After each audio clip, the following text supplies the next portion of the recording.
নমস্কার প্রিয় দর্শক, মাই বিউটিফুল আর্থে আপনাদেরকে স্বাগত। আপনারা কি জানেন সহদেব নিজের পিতার মস্তিষ্ক সত্যিই খেয়ে ফেলেছিল?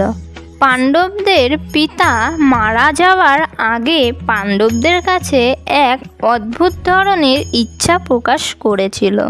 তিনি নিজের পুত্রদের বলেছিলেন যে তিনি মারা যাওয়ার পর যেন তার 5 পুত্ররা তার মস্তিষ্ক বের করে খেয়ে নেয়, যাতে তার পুত্ররা বুদ্ধি ও জ্ঞান অর্জন করতে পারে।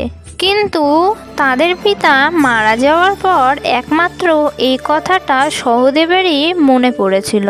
যখন পাণ্ডবদের পিতাকে চিতায় তুলছিল, সেই সময় সহদেব নিজের পিতার মস্তিষ্ক বের করে নিয়ে জঙ্গলের দিকে পালিয়ে যায়।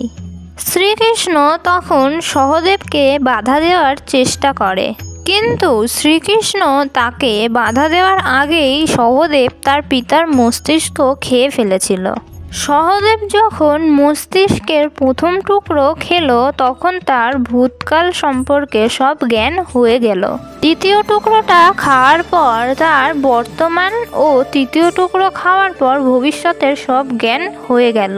তখন থেকেই সহদেব ত্রিকালদর্শী হয়ে গেলেন। এর মানে সহদেবের অতীত, বর্তমান এবং ভবিষ্যতের সব জ্ঞান হয়ে গেছিল।